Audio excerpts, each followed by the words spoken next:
Mwirole initwacokereria na part 2 yetu na Margaret. Part 1 iko hapa, nitaipin kwa link ndio ujue story yetu na Margaret ilianza aje mpaka mahali tuko. Sasa subscribe, like our videos. Na tuko hapa naye tuendelee tusikie sasa kuna huyu pasi nimemuuliza swali kwa hiyo part 1. Mbona achukuliwe hatua? Mbona anafanya vitendo kama hata nalala na vijana?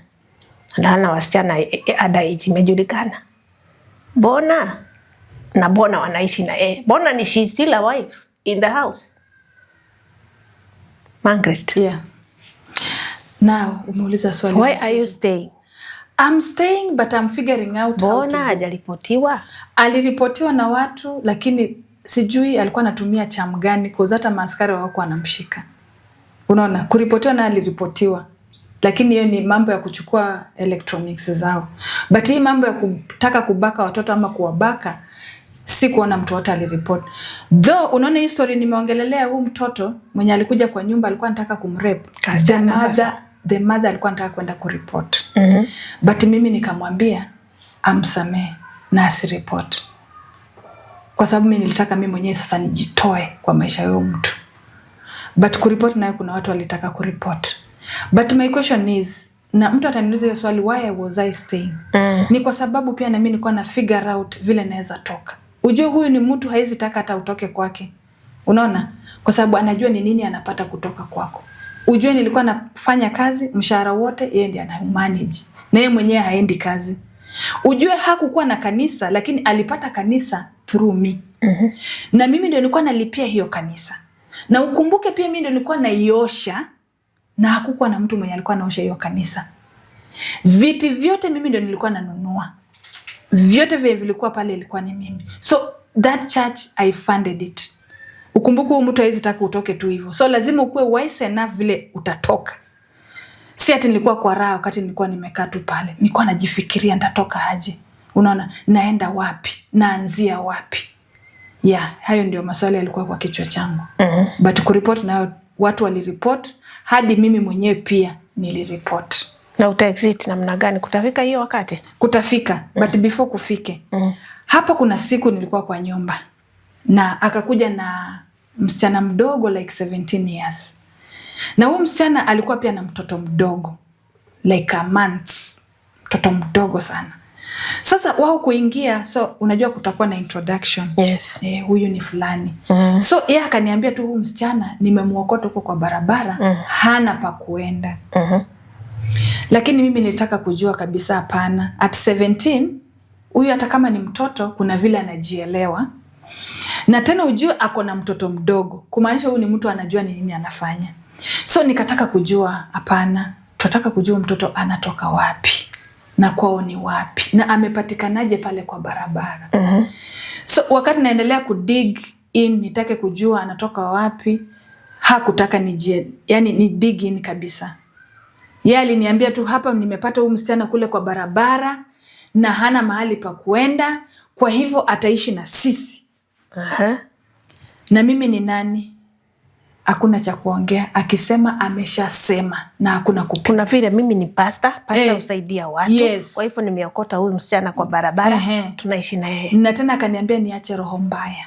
Okay. Uko na roho mbaya sana. So unaona amekucut off, hata sasa maswali zingine hautauliza.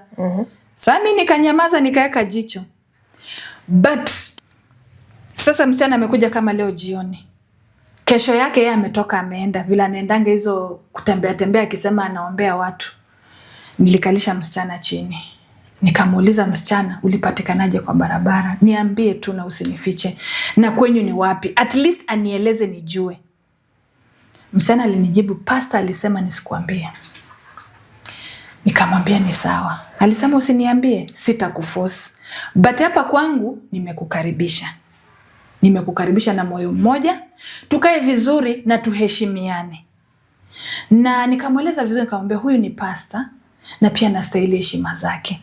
Nikamwambia room yako iko mahali fulani na mimi room yangu usiingie bedroom. Lakini hapa sitting room tunaweza kulia pale, hata kama ni kuwatch kila kitu pale. Wewe uko na room yako na mimi niko na room yangu. kila mtu aangalie room yake, na hata usijipe kazi nyingi, I'll do it.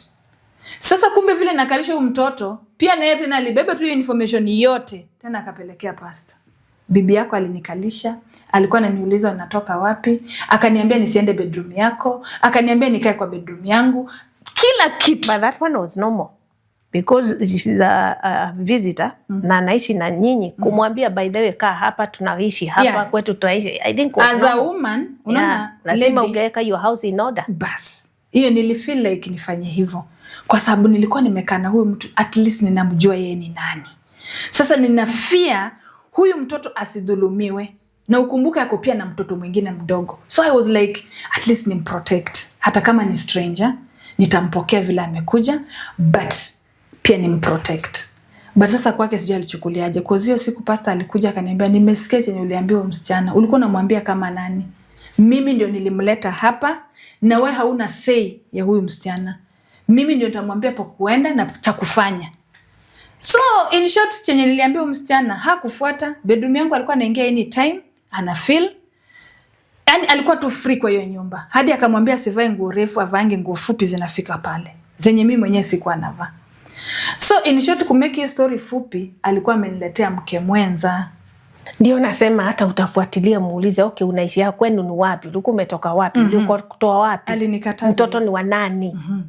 As a mother, as a mama in the house. Yes. Aliniambia nisiulize hiyo maswali. Hiyo yote ni mwachie. Msichana. Huyo pastor aliniambia mimi siulize hiyo maswali. Hiyo maswali ni mwachie yeye, sio mimi. Si basi mukae pastor, your husband, ni muita your husband, of course, maana you are living together. Muulize mtoto alikuwa ametoka wapi. Sasa hakutaka hiyo. Wewe ukae hapa, Pasia akae hapa, mtoto hapa. Mtoto ulikuwa unaenda wapi? Alikataa na akasema, ama umwambie tunauliza huyu mtoto alitoka wapi. Ulikuwa unafikiria nini? Mimi nilifikiria mambo mengi sana. Ninakwambia, ninajua huyu ni nani, ninakaa na yeye. Huyu ni mnyama, ninakaa na yeye. Sasa kwa hivyo ameniletea another stranger ambaye ni msichana mdogo. Ninajua nia yake kabisa. Mimi kwa akili zangu nilifikiria vizuri, nikajua huyu si ati amemwokota kwa barabara. Hii labda ni mpango yake ya kando, ameniletea tu vizuri straight to the house. Na hiyo ndio kitu alifanya. Na niseme alikuwa mke mwenza. By then, ukumbuke ndikuanga naenda kazi. Wao hawaendi kazi. Walikuwa na baki na wanafanya raha zao.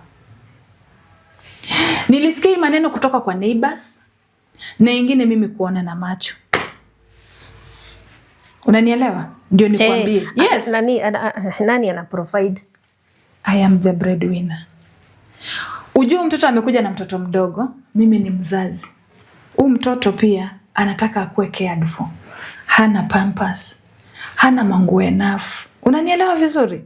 Hana, unajua huyu ni innocent. Huyu mwenye amezaliwa kwa very innocent, ambapo mimi hata siwezi chukua grudge yangu ya huyu pastor, nirudi nibebe na kuja niwekee huyu mtoto. Siwezi. Hata kwa huyu msichana siwezi. Kwa sababu bado sijamjua. Nao kukaa nao ndio nikajua, kumbe niletwa mke mwenza na mimi sikuwa najua. Na pastor akanikalisha siku moja akaniambia, na huyu mtoto mdogo ule, unanisikiza? Huyu mtoto ujue wewe ndio unalea na umlee vizuri sana. Na tena leo hana pampers, wewe ndio umnunulie. I used to buy. Mkikaa kwa nyumba hivyo, your husband and this lady, ulikuwa unaona wanakaa namna gani?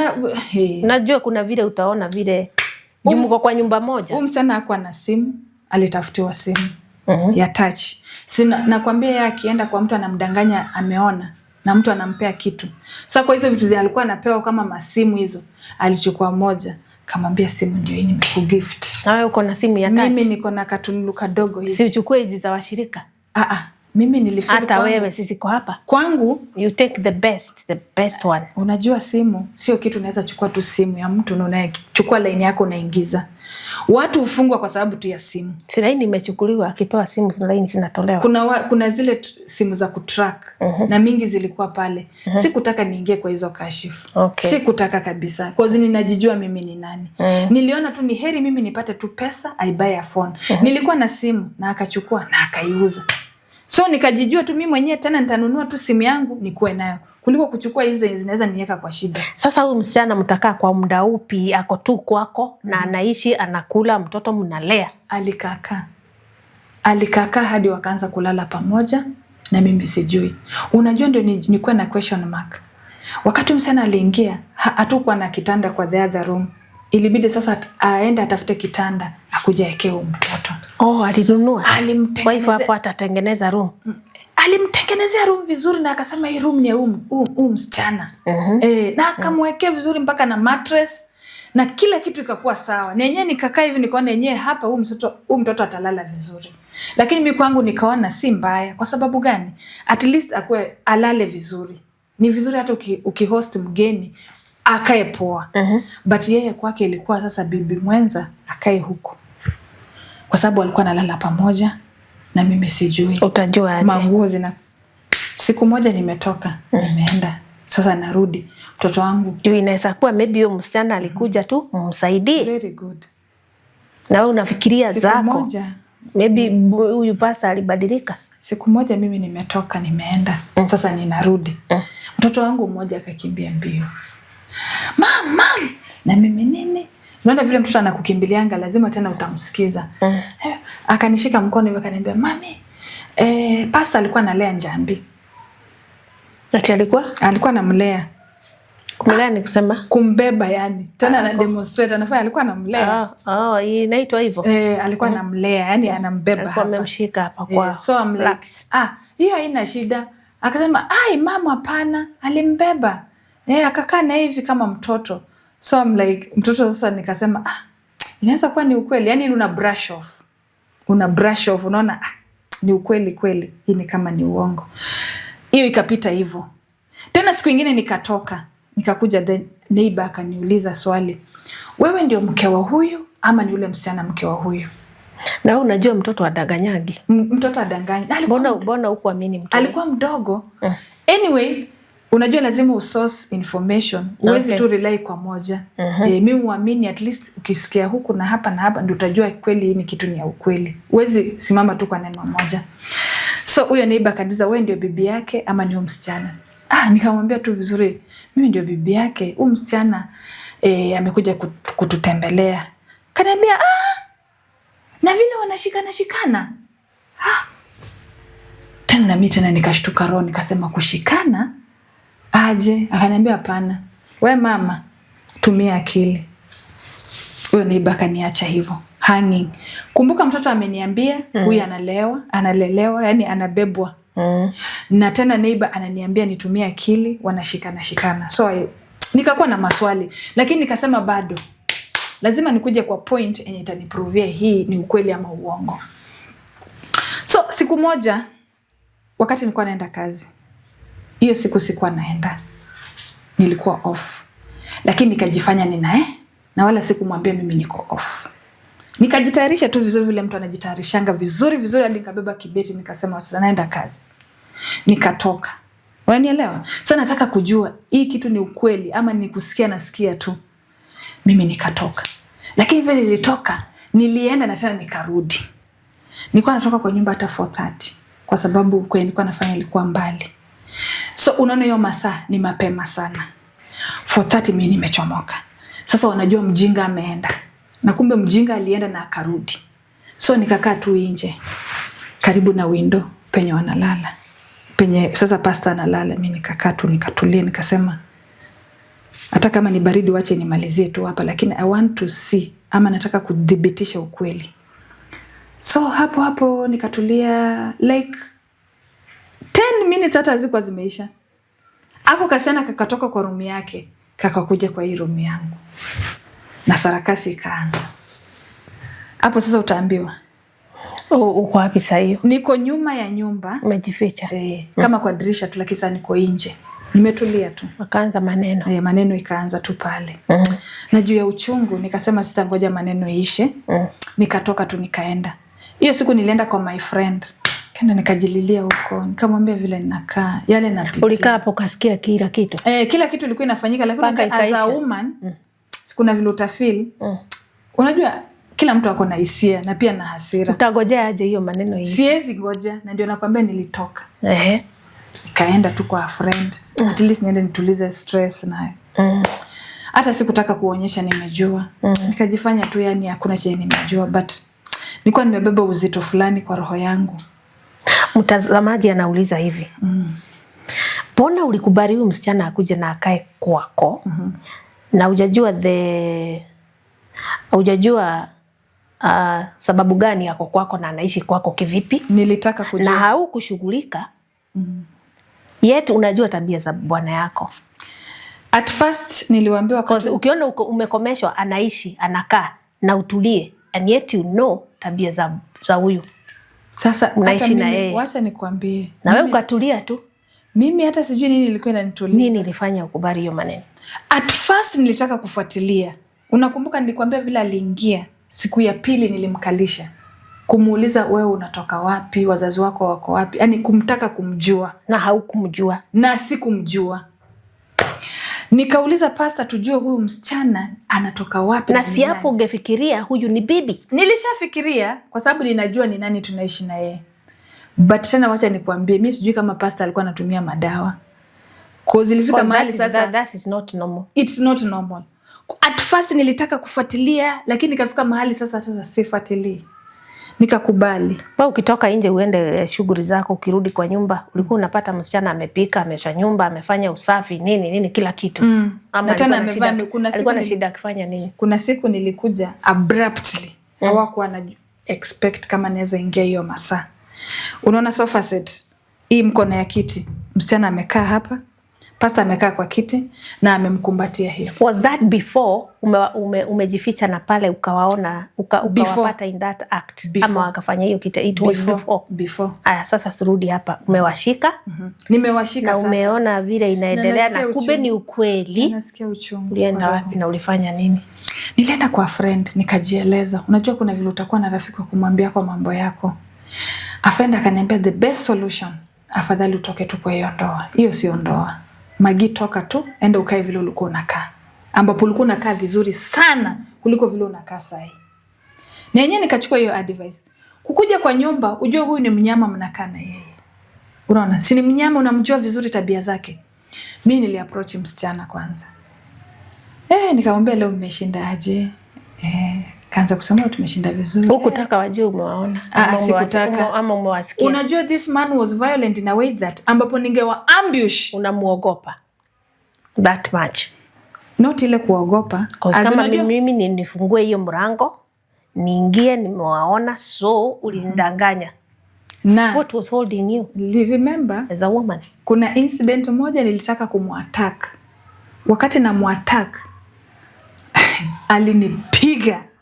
alinipiga mpaka nikajichukia.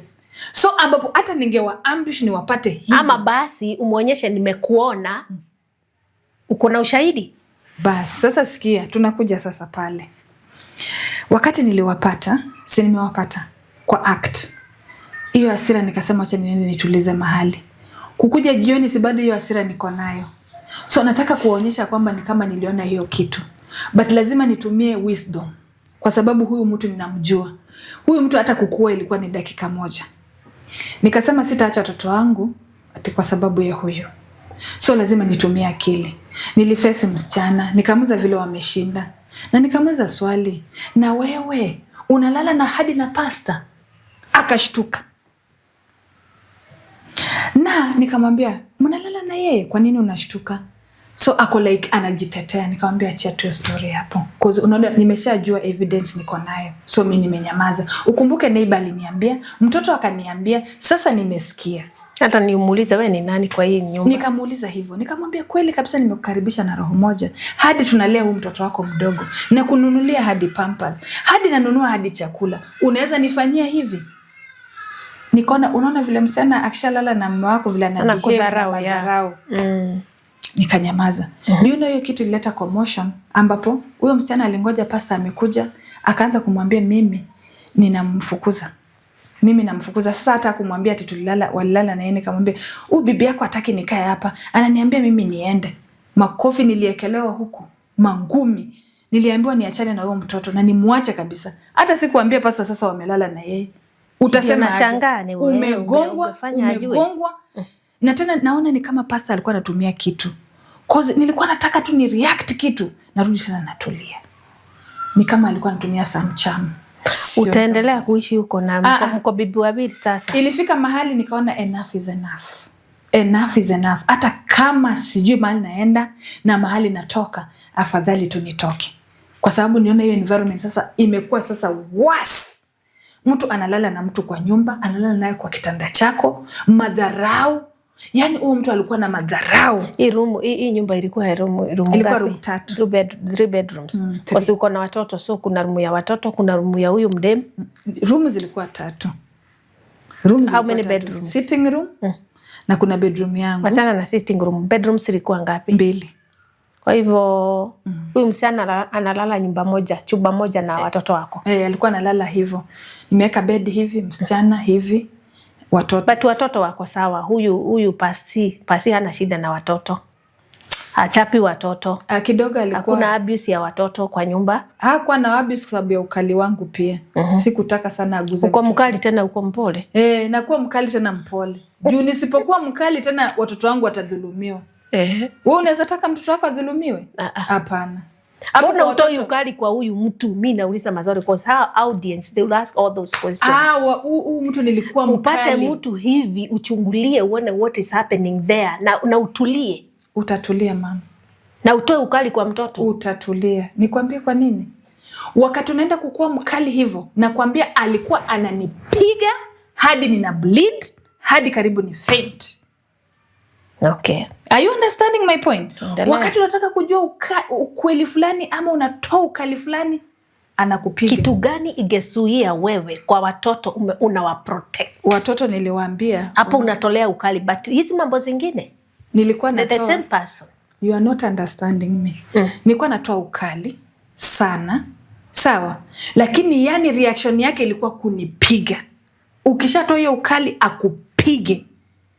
Lakini hawa watoto niwaambia mimi ukiguza watoto wangu afadhali uniue. Afadhali tu sasa niue. Kwa hivyo watoto uliwa protect sana. Mambo zingine zinaharibika. Zinaharibika tu. Ndio unaona zinaharibika, wanalala, wanafanya vituko, lakini sasa hauna otherwise. Tuendelee na story. Sasa mko mabibi wawili. Tuko mabibi wawili pale. Uchapwe usichapwe uko hapo. Uko hapo. Maisha inasonga. Sasa nilifigure out juu tuko wawili na madharau yamekuwa mengi. Juu hapo umejua tuko tuko wawili. Yeah. Haya, sasa nikasema mimi sasa nitoke. Nitoke niende nianze life yangu. Wao wabaki. Ukumbuke mimi ndio nalipa nyumba na mimi ndio nanunua chakula. Na sasa tena wanakufanyia madharau juu hiyo mambo yote. Nikasema mimi wacha nitoke na wao wabaki. Haya, wakati nataka kuplan kutoka, arudi akaleta idea. Na huyu mtu ni kama alikuwa anatumia dawa. Huyu msichana nataka kumtoa hapa, nimpeleke kwetu mashambani. Sitaki akusumbue. Nataka ampeleke kwao. Nataka kumtoa hapa, nimpeleke kwetu mashambani. Ujue mimi kwa akili zangu na plan mimi ni waache, hakuna haja ya kujisumbua. Juu hii ni stress. Si amekubali ni bibi mwenza, si waendelee kukaa na yeye na mimi nitoke. Na ukumbuke majukumu yote ni mimi. Mimi nikasikiza hivi, nikamwambia kwa nini aende? Ati hapana, nataka aende kule nyumbani asaidie mama kazi. Mimi sasa sikuanga na choice. Nikamwambia uamuzi wako wenye umetengeneza, wewe enda tu nao. Cause yeye ndiye alikuwa decision maker. Yeye akisema nataka hivi itakuwa hivyo. Sasa hata ningepinga baada angempeleka, si akambeba, akampeleka nyumbani. Sasa tumebaki wawili. Nikaona shida imetolewa. Wacha nikaekaa kwanza nianze kumpima. Ndio nijue nitatoka namna gani. Cause tayari alikuwa amefigure out anaona huyu anataka kuhepa. Na sasa nikiepesha huyu baada nyumba italipwa na nani? Nyumba italipwa na nani? Nyumba italipwa na nani? Na kanisa itakuwa aje, kila kitu. But siku ilifika ambapo nilitoka. Kuna siku tu moja hivi. Hiyo siku nakumbuka vizuri sana. Nilikuwa tu kwa nyumba. Jioni alikuja kitu saa 1. Na akaanza kunikelelesha sana. Akaniambia vile mimi niko social, niache kuwa social na nisiongee na majirani na nisimingle na watu wenye wanakuja pale kanisani. Wale wasichana, wawe vijana. Mimi tu nikienda kanisa nikae hivi kama bibi ya pasta. Nikimaliza tu kanisa, mimi ni kutoka tu hivi kwa mlango, hata salamu kwa mtu hapana. Alinikelelesha sana. Nilisikia uchungu nikasema huyu mtu nimemvumilia kwa mambo mengi. Si kulala na watoto, si kulala na vijana, sio kunipiga. Kila kitu dhuluma zote amenifanyia. Na tena ona ananikelelesha, Hata hataki mimi nikuwe social na mtu. Na wala ananikelelesha kwa vitu zenye mimi mwenyewe sijafanya. Hadi akaniekelea sijui mimi ni rafiki ya kijana mmoja kwa church. Nikaona huyu sasa penye pamefika, afadhali tu nitoke. Nenye nilimake hiyo decision na ikakuwa hivyo. Cause asubuhi yake vile alitoka akasema wewe naenda kichaka kuomba. Hata before utoke kwa hiyo doa. Wakati anafanya hizi vituko zote. Bado mambo ya doa inaendelea kwa kitanda. Bas, asante kunikumbusha hapo mahali. Chokesha ama unakaa huko kama nani? Sikia. In that house. Nilikuwa bibi. Niseme bibi kwa sababu gani? Juu kitanda lazima pia kuna vile utafanya. Na ujue yeye alikuanga funny. Hakuanga anaingianga na mbele. Yeye anaingianga na nyuma. Na ukikataa anakupiga. What do you mean? Na nyuma wapi? I mean una sim tu. Yes, hiyo ndio maisha mimi nilikuwa na. Kwako wewe? Kwangu mimi. Na Margaret Bogoja aje sasa? Anakuambia geuka. Unakubali? Geuka. Siku ya kwanza tu nilishtuka nikashindwa nigeuke. Akaniambia mimi nataka nyuma. After how long? After okay, mkianzana alikuwa aje? Mimi huu mtu tujui kwa nini tukianza hiyo story pale nakumbuka vizuri sana nilikwambia mtu mwenye niliona nje alikuwa tofauti sana na mtu mwenye alikuwa ndani ya nyumba.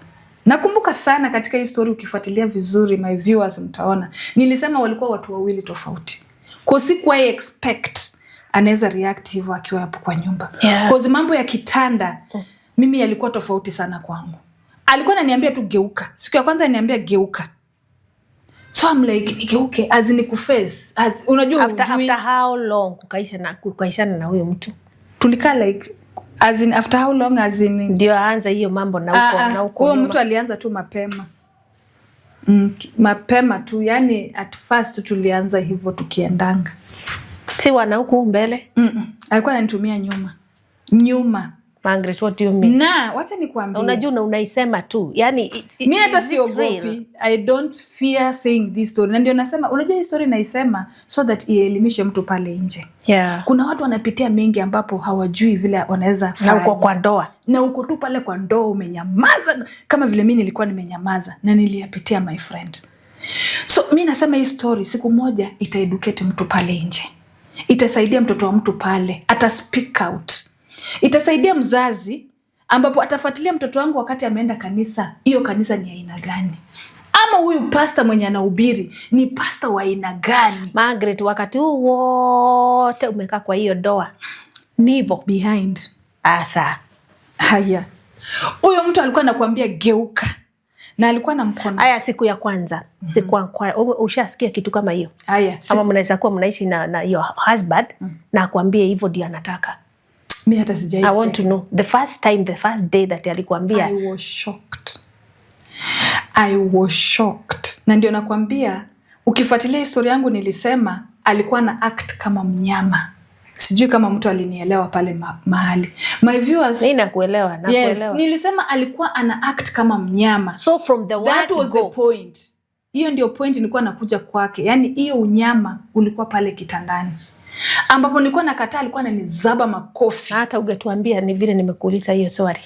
I think unajua story ni refu. Si ati singesema. Story hii ni refu sana. Tunashangaa analala na vijana, analala na wasichana wadogo. And then na wewe kitendo ya ndoa mnafanya behind. Na siogopi kusema. Mbona ulikubali? Utafanya nini mama? Ukumbuke mtu alikwambia amekomboa nyumba. Yaani azinio nyumba amekutafutia. Mara beba vitu peleka kwake. Mara pumzika huku kidogo, kesho utaenda kule kupanga vitu. Na hiyo ndio kukua bibi. Siku ya kwanza hivi nilichoka na yeye.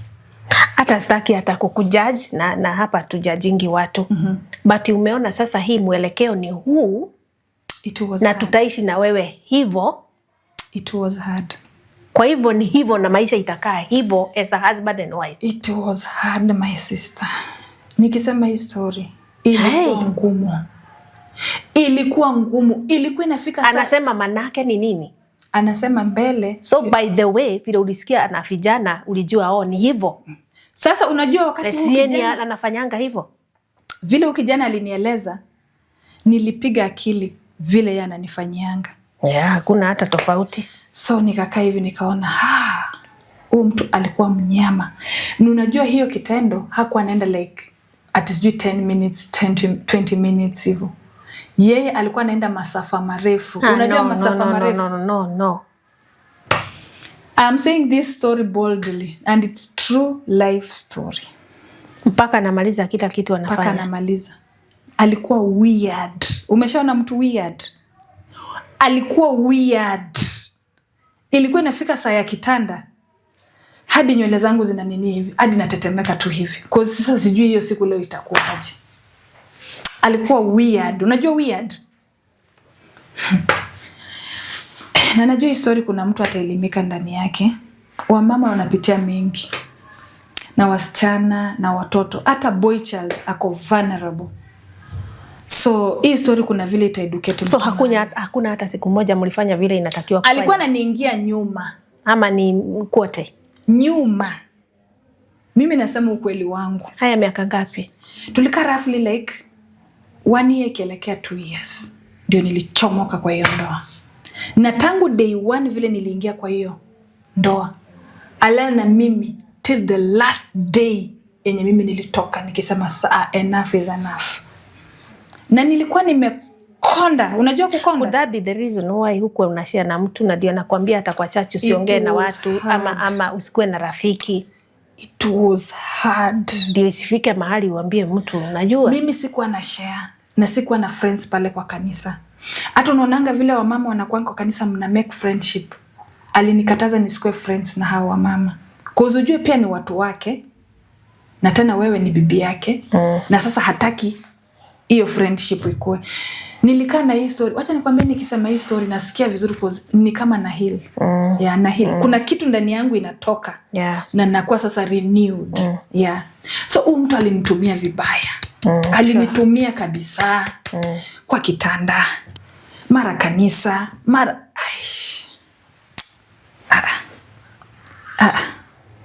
unaona watu wanaitwa pastors. Siwaamini Aki Mungu anisamee. Siwaamini. Through maisha yenye mtu alinipitishia, I don't trust them. Cause niliona mambo yenye mimi sijaiona. Mbona alikupitishia ya hayo? Alinipitishia ama ni kama alikuwa anajua maybe hakuna mahali utaenda. Unajua hauna maybe wazazi. Huyo mtu unajua at first alikuja kwangu ni kama ameniona, anaona. Na yenyewe chenye aliona ni ukweli. Wazazi wako hawako. Sijui yote alisema. Na sijui alichukua hiyo kama advantage. Nakwambia saa nyingine nilikaa hivi nikasema na Mungu anisamee. Mungu wake afadhali anichukue. Yani cause nilipitia machungu sana. Nikiimagine life yenye nimetokea pale chini nikiwa mdogo nikikuja. Alafu napatana na huu mtu unafikiria uko safe. Kumbe sasa ndiye anakudhulumu vizuri kabisa. Siogopi kusema. Hata jina hata mkitaka naweza taja jina. Chana naye. Alinidhulumu my sister. Alinidhulumu, alinitumia. Nililia. Ilifika mahali sasa hata sikuwa nalia. Naangalia hivi na macho tu. Hivi tu. Ni wapi ilifika ukaona now this is too much and I cannot handle it anymore? Ilifika tu mahali. Hiyo wakati alikuja kwa nyumba hiyo saa 1 akanikelelesha. Yani kuna vile alikuwa akikukelelesha kuanzia saa 1 atamaliza saa 9 ya yani asubuhi. Hata una ka authority kadogo kwa kumuuliza why are you doing this to me? No. Ukienda tu ama what kind of life is this? I did that but no wonder I asked this question. How were you able to protect your children? My children, I was very harsh. Nilimwambia hawa hata si wako. Hawa achana na wao tu. Hawa ni malaika wa Mungu. Waache tutoke hapo, tuendelee na story. So the point is this. Huyu mtu nilikaa hivi, unajua ananipitisha mengi na nazidi kuwaza vile inafaa nitoke. Unajua sikuwa na pesa, sikuwa na kazi. But ilifika point sasa nikaona hapana, enough is enough. Kuna siku moja alikuja akanikelelesha usiku, kukuja kuangalia saa ni saa 9 ya asubuhi. Yani alikuwa na kelele mingi huo mtu ambapo hata we mwenyewe unasei. Lakini kama nimedecide nikasema, unaona leo, sasa nikasema yani sasa kesho yake, sasa tuko leo azini ameanza saa 1 kelele. Yeye anakelelesha lakini mimi kwa akili zangu nasema, unaona wewe, hii ndio kelele ya mwisho. Hii ni leo mwisho kukua na wewe. Hii leo ni mwisho. Ni ikakuwa hivyo. Kwa sababu nakumbuka wakati aliamka asubuhi akasema anaenda sijui kichaka kuomba. Anaombanga kichaka. Sijui kama ni kuomba kwa kulala na wanawake kule kichakani. So mimi alikuwa ananiambia hivyo. Prayer mountains. Yeah, prayer mountain I think. I don't know if they were there ama ni rare. So akatoka akaenda. Wakati alitoka tu hivi, nilienda nikaface neighbor ambaye tulikuwa at least close na yeye kidogo. Nikamwambia mami, I'm sorry to say this. Nataka kuenda. Akaniambia unaenda wapi soko? Nikamwambia hapana. Mimi sasa natoka. Nimechoka. Nenyo neighbor akaniangalia akaniambia Magi umedecide? Nikamwambia leo natoka na sijui naenda wapi. Lakini natoka. Je, nataka tu kubeba ni hawa watoto wangu na nichukue certificates zangu. Lakini nikamwambia most of the things hapo zilikuwa zangu. Nikamwambia sina mbele na nyuma. So kuna vitu nitakupa uniekee. Alafu nikijipanga kwenye nitaenda kama Mungu atanifanikisha, then wewe utaniletea kwenye nitakuwa. Na huyo neighbor alinikubali, nikampea chenye nilimpatia na mimi nikatoka. So unaona huyu mama mwenye alikuwa anataka, mwenye mtoto wake alikuwa anataka kurepiwa kwa nyumba yangu, huyo mama ndio nilienda kwake. Yaani roho iliniambia tuenda kwa huyo mama atakusaidia. Na nyewe nilienda nikamweleza nikamwambia mami, mimi unajua hata nimechoka. Na hapa kwako ndio mimi nimekuja kukaa nikifigure out nini nitafanya. Na nyewe mama alinihost na namshukuru sana mahali aliko. Alinisaidia. Juu nilikaa pale, akanilea, akanipatia chakula, akalisha watoto. Yaani kila kitu kikakuwa tu sawa. Nika feel niko sawa. Naye Mungu akanifungulia njia. Nikapata tu pesa kidogo. Sasa hiyo umechukua virago zako zote, nguo za watoto zote. Umedecide sasa ile kweli. As in mimi nilitoka in a way that niliambia ule neighbor, cause sina transport means, ndana sijui penye naenda. Wewe hizi vitu zangu mimi uniekee. Na yeye neighbor alikuwa na nyumba kubwa. So aliniekea zile vitu. Hata akanisaidia tukakuwa tunaweka kwake na akazieka. Na mimi nikatoka na zile nguo za watoto. Nikaenda na watoto nikakaa kwa huyo mama, akanihost. Tena the same huyo mama ndiye alinitafutia pesa, akanitafutia mahali nyumba, penye yani tutakaa na watoto, hivyo. Sasa ndio at least huyu pasi atakutafuta. Alinitafuta sana. Unajua mimi ndio nilikuwa wewe una provide. Mimi ndio nilikuwa kila kitu. Unajua wageni wangekuja kwangu, wewe ndio upike chai, wewe ndio uwaserve kila kitu. Sasa unaona hakuna pale mtu. Alafu hana chenye anapeana na ni wewe tu. Sasa na hauko lazima akufuate. Alinifuata sana. Na akaomba msamaha sana. Kaniambia akipole, sorry sitarudia tena. Najua nimekukosea. Na utashare na huyu mama kenye unapitianga kwa kitanda. Kushare nimekuja kushare kwa hii kamera. Si rahisi kushare kitu kama hiyo mamangu. Hata vile naongea tu hivi. It's not easy. Yeah. Nilikaa na hayo mambo yakinipress. Na ndio maana nimekuja boldly kushare story. Na wa Kenya, wa Ethiopia, wa Uganda, yani all continents. Yeah, kwa sababu kuna watu wanapitia mengi na wamenyamaza. Ni vizuri ku speak out. Ambapo naona ninge speak out at an early stage. I think hata ungeweza. Singeweza. But si kitu rahisi. Imagine sasa unaambia mama mwenzako hiyo story. Yani it was hard. Si rahisi hivyo mama. Hata kukuja hapa. Na bado hata unasema na bado uko huko hujatoka. Na tena uko huko. Sasa mtu atajiuliza kwani wewe unapitia hii na bado uko huko. Yeah. So ndio maana mimi nakuja kuisema hivi ili mtu mahali asaidike. So huyo mama ndiye alinisaidia. Huyo pastor alinifuata, akaniomba msamaha. Alikuwa anataka kupiga magoti, nikamwambia mimi usinipigie mimi magoti. Unaona Mungu aliyekuumba, mpigie yeye. Na kwa huo muda wote hakukwambia mzalie mtoto. Hakutaka. Na ndio ujue huyu mtu alikuwa na another hidden agenda. Hakuna siku aliniambia nimzalie. But something funny. Hata ungemzalia aje? Something funny. Was it even possible? Something funny. Mimi siogopi kusema. Panti zangu zilikuwa zinapotea kwa nyumba. Haya. Na usiulize. Na usiulize. Unajua ukiuliza tu swali umeleta shida. That's why unaniuliza kwa nini ulikuwa unapitia hiyo na umenyamaza. Yeah. Kwa sababu ukienda tu ulize tu kitu unagongwa. Alikuwa ananipiga vizuri sana.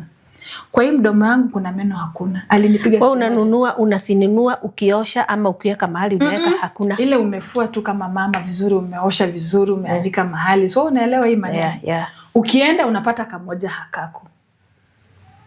Tena ukikaa like for some time hivi unapata kama ile akala fulani hakuna. Haya. Ukijaribu kutafuta hakuna. So nilifikiria labda huyu msichana mwenye alikuja tukaishi naye labda yeye ndiye anazichukua. Because one day alitoka wakaenda na mimi nikaingia kwa vitu zake kuangalia. Mimi sikuona. So nikaona ama huyu mtu kuna kitu anafanyianga hizi panty jameni. Hiyo ndio swali nilikuwa na alikuwa anatembea hivyo. Alikuwa anatembea. Huyu jamaa. Kutembea azina. Nasikia ameenda maybe safari, amerudi hivyo. Safari zake zilikuwa hizo za kuenda tu kwa manyumba za watu ni mchana, lakini usiku anakuja kwa nyumba.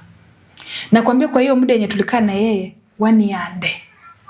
Tulifanya tendo la ndoa till the last minute. Kumaanisha nini? Hakuna siku nilikaa bila. Kila siku. What do you mean? Yes. Hakuna kupumzika? Hakuna. Kuna siku hata nilitoroka nikaenda kwa my sister. Alinifuata huko. Na bado jia ni ile tu. Na akanitoa huko. Na akanirudisha kwa nyumba. Yaani huo mtu alinitumia. Every day. Huo mtu alinitumia. Usiku mchana. Alikuwa ananitumia usiku. Na mchana alikuwa fani. Unaona vile mwanamke vile uko kwa bedroom mnafanya 1-2. Vile anaingia tu anakuambia geuka. Haya. Na watoi wakiwa. Well, sorry, I'm so sorry. I'm really so sorry. I think alikuwa na ada influence of something or maybe I don't know. Unajua kwa anashinda akiniambia nitaenda Tanzania.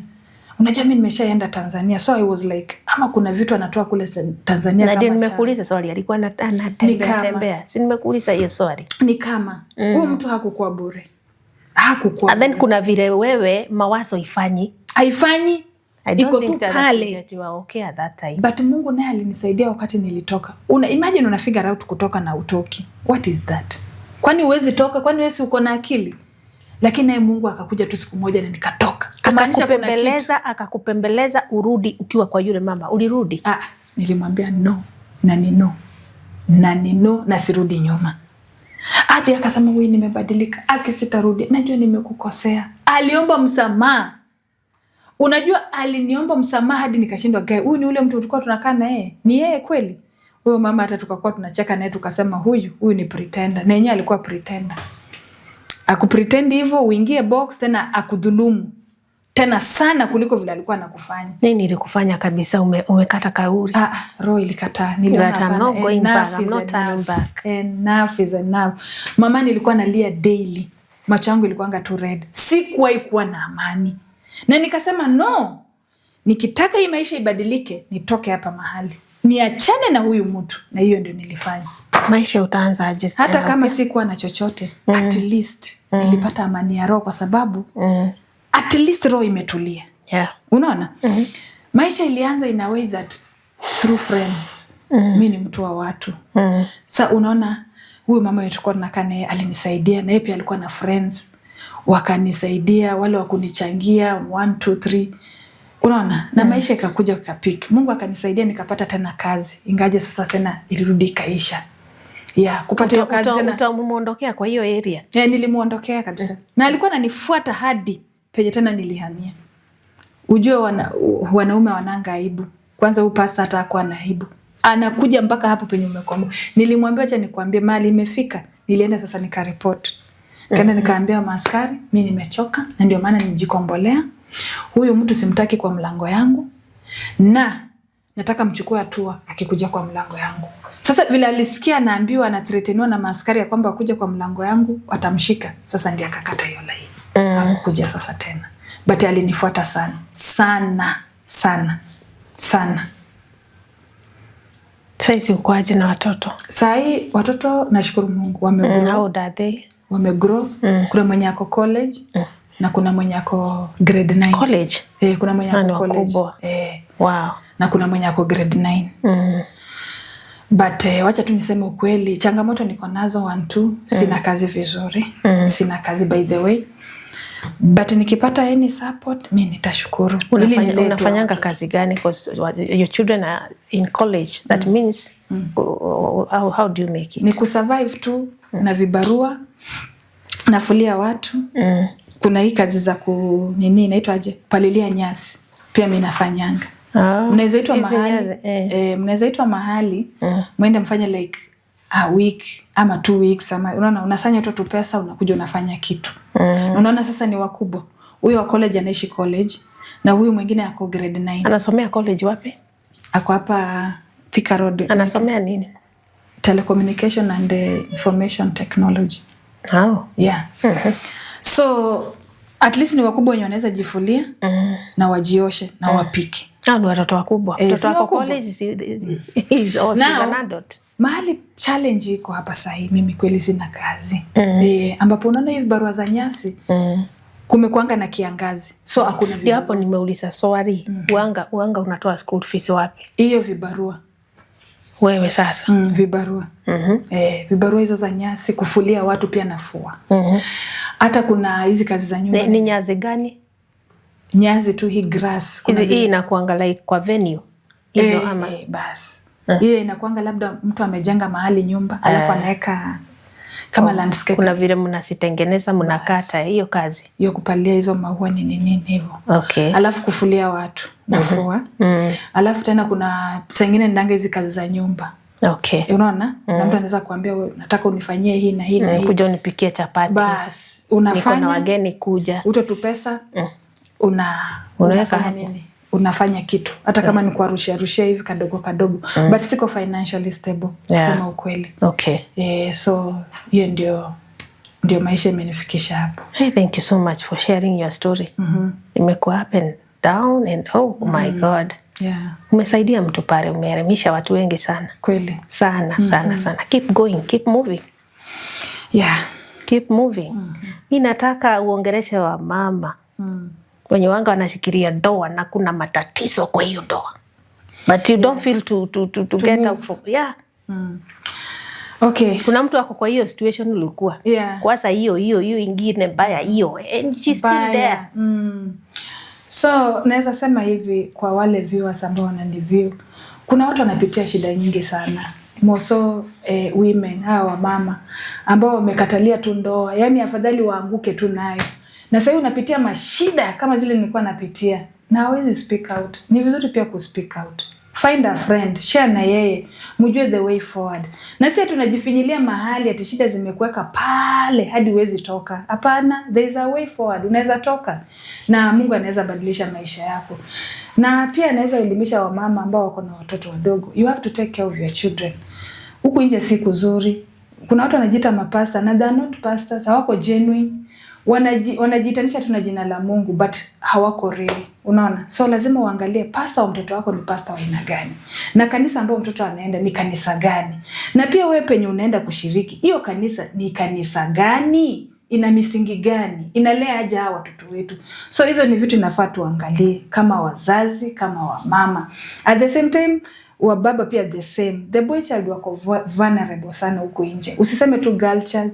Ukumbuke pia yule pastor alikuwa analala hata na vijana. So lazima pia tuangalie watoto wetu vijana, tuangalie kabisa. Tusirely on girl child, tuangalie wote kwa sababu mtoto ni mtoto. So hiyo ndio jambo mimi naweza sema hivi. Na naelimisha watu pale nje ya kwamba viewers, hii story nikiisema, waache isaidie mtu pale mahali. Usikae tu kifinyiliwa. Speak out, ongea, liwe mbaya ni mbaya.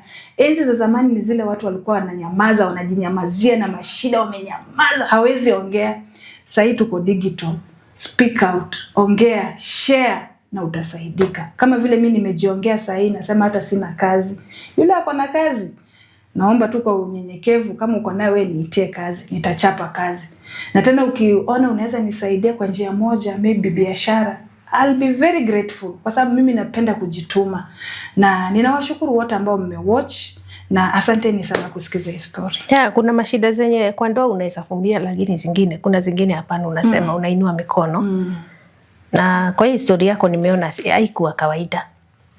Najua na watu wamejichanganya na mambo mingi sana.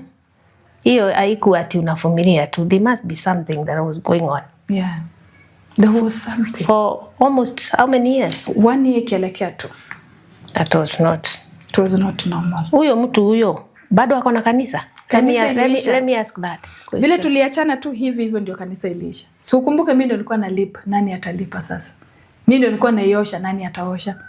Mimi I was everything. Sasa huyo everything hayuko. Kanisa itakuwa anaishi aje, ujui ni kama anyway utaweza fuatilia na kuna wale watu watakuja kukuambia ama utasikia fununu information about him. Sasa nilisikia alipatana na mama tena akamuingiza box. Huyo mama sasa akamdanganya waende wachukue pikipiki ya loan. Aya. Huyo mama akaingia box wakachukua hiyo pikipiki. Na kwa sababu ya ujanja na unafiki na wizi akatoa hiyo truck. And then women, can you talk to women that yes. kuna men who are taking advantage of women wenye wako na pesa. Exactly. You know, a man relying on a woman. It is very wrong. Let me tell you, men are there to take responsibility. Yeah, sure. Tusidanganyike ati wewe ndio kulipa nyumba, kununua kila kitu, yani wewe ni kila. No, mwanaume lazima ajukumike. Tusidanganyike ati uko tu pale wewe ndio kila kitu na tena unatumiwa kama vile mimi nilikuwa nimetumiwa. Ananitumia vibaya, at the same time mimi ndio namlipia nyumba, mimi ndio namnunulia chakula, mimi ndio kulipa kanisa, mimi ndio kuiosha. So wamama tuchanuke bwana. Na hata kama just do 50-50. Yes. Wewe lipa nyumba, mimi nanunua chakula. Lakini a man sitting in the house, ama living in a house yenye mwanamke ndiye analipa. Very wrong. Ni unajua jamaa nilikaa na yeye na nilipa all those years nyumba mimi. Na kuna wakati hata sikuwa na kazi. Imagine I used to borrow even friends ili nichange tu pesa, I pay for that rent. Na mwanaume ako pale.